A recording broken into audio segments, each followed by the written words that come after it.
जय हिंद, वंदे मातरम, जय जगत। हमने आप लोगों से वादा किया था कि हम आप लोगों को सच्चे और अच्छे लोगों से ही मुलाकात करवाएंगे, जो निस्वार्थ भावना से राष्ट्र सेवा के लिए समर्पित भाव से कार्य करते हैं। आज हम ऐसे ही युवा नेता के पास पहुंचे हैं। चिर परिचित चेहरा है सीताराम लांबा जी, जो अभी युवा बोर्ड के अध्यक्ष बने हैं। इनके बारे में जितना हम जानते हैं उससे अधिक हम आपको जानकारी देना चाहेंगे। सबसे पहले हम लांबा जी का धन्यवाद देते हैं हमारी दर्शकों की तरफ से। बहुत बहुत धन्यवाद। हम सीधे मुद्दे पर आते हैं। आज के ज़माने में जब राजनीति अपना स्तर खोती जा रही है, आपने राजनीति को राष्ट्र सेवा का जरिया क्यों चुना? देखिए, अगर हमको कुछ बदलना है तो वो खुद से ही बदलाव करना होगा। अगर मैं सोचता हूँ कि जैसा है वैसा ठीक है, तब तो जो चल रहा है वो चलने दो।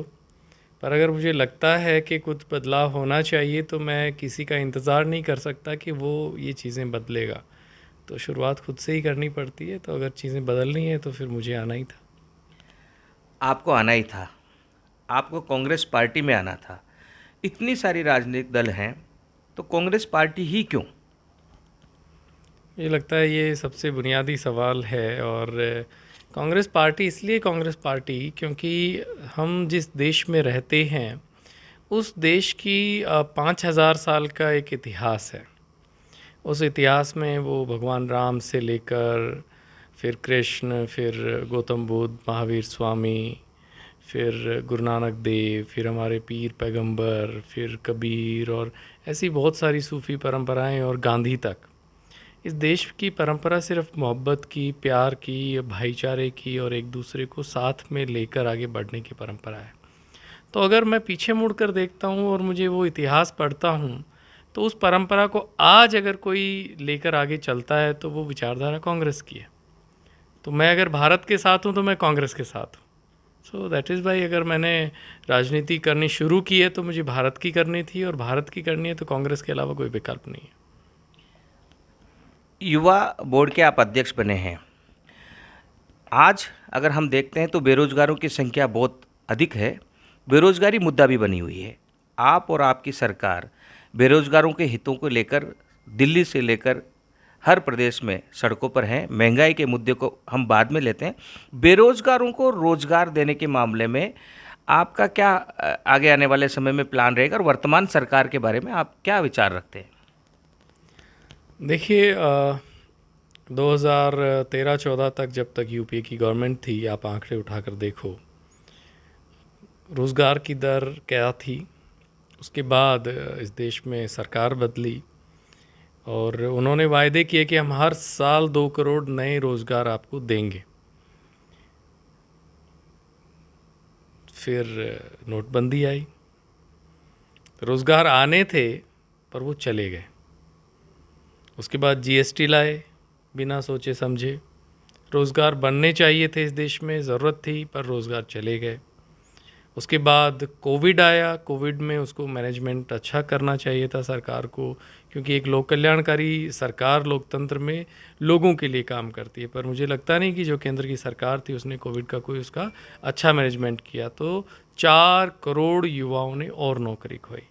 तो एक तरफ जहाँ रोज़गार जनरेशन की बात होनी थी वो तो बहुत साइड में हो गई। जो 2 करोड़ सालाना रोज़गारों की बात थी वो तो बहुत साइड में चले गए। आज 7 साल हो गए, 14 करोड़ रोज़गार होने चाहिए थे, पर आज 14 करोड़ बेरोज़गार, जिनके रोज़गार थे उन्होंने रोज़गार खो दिए इस देश में।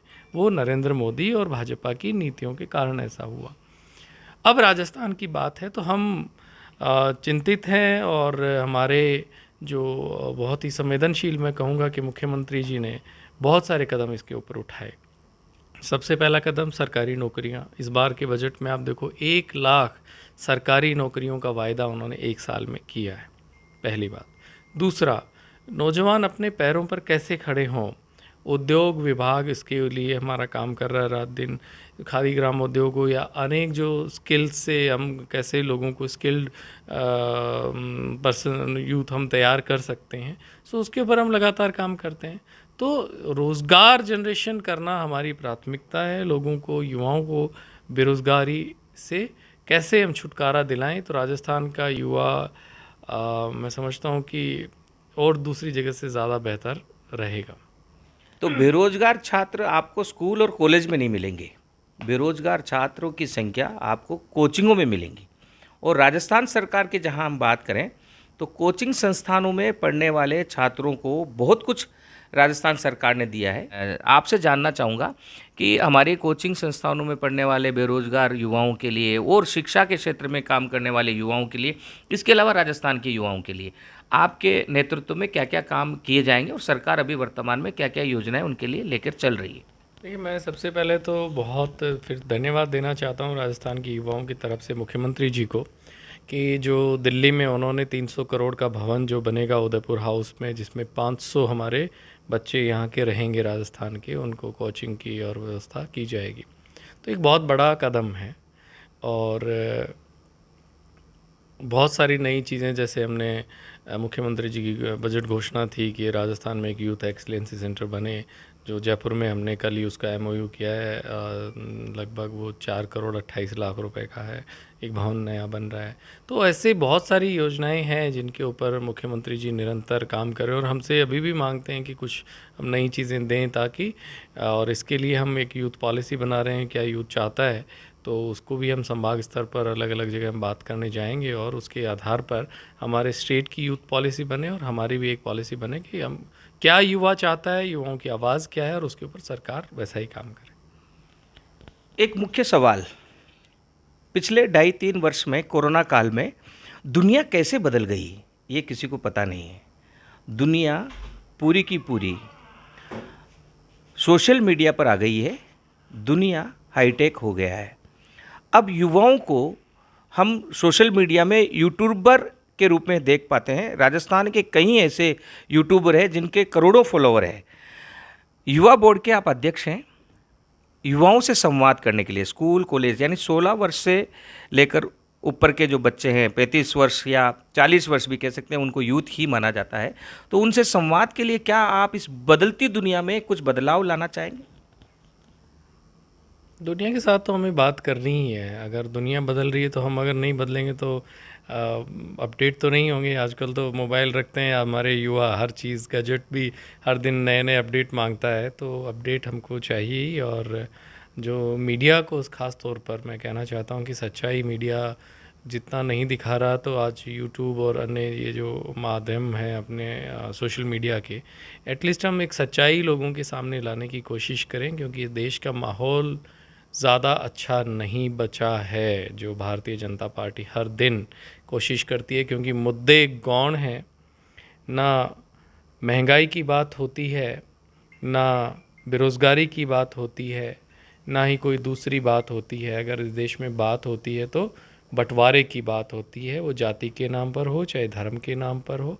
हर दिन जो संविधान हमारा हमें आज़ादी देता है कि हमारी ज़िंदगी क्या हो, हम कैसे रहें, कैसे किससे बात करें, क्या खाएं, क्या पिएं, कहाँ रहेंगे, किससे प्यार करेंगे, किससे शादी करेंगे, वो जो आज़ादी हमें संविधान देता है एक इंसान को इंसान होने की, उस आज़ादी का गला घोटने का काम आज हो रहा है। तो अगर आज मैं युवाओं से ख़ास तौर पर आपके माध्यम से कहता हूँ कि वो ज़रूर आवाज़ उठाएं और अपने आसपास क्या हो रहा है उसको क्लियरिटी से देखें, और दिल और दिमाग खुला रखकर समझें कि अगर मेरे पास कुछ हो रहा है तो इसके मायने क्या है। सो ये ज़रूरी है कि हमारे युवा इसकी ताकत को पहचानें। प्रदेश के लाखों युवाओं तक ये आवाज़ पहुंचाई जाएगी।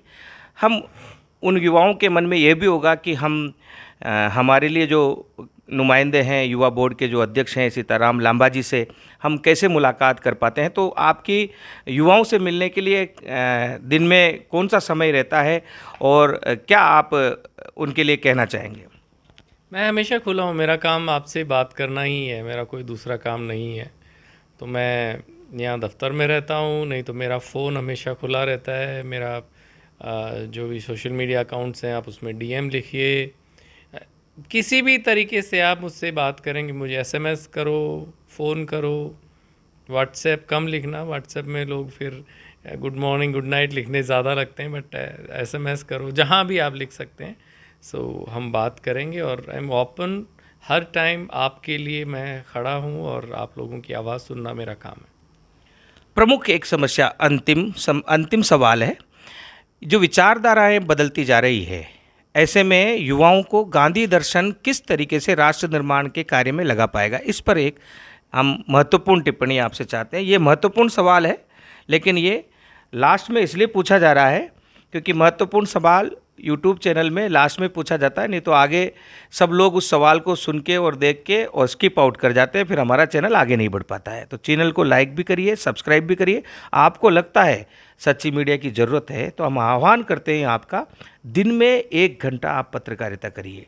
आप 8 घंटे में ऑनलाइन या हमारे दफ्तर आकर निःशुल्क पत्रकारिता की ट्रेनिंग ले सकते हैं। जी, गांधी के अलावा कोई रास्ता ही नहीं है इस देश में या दुनिया में।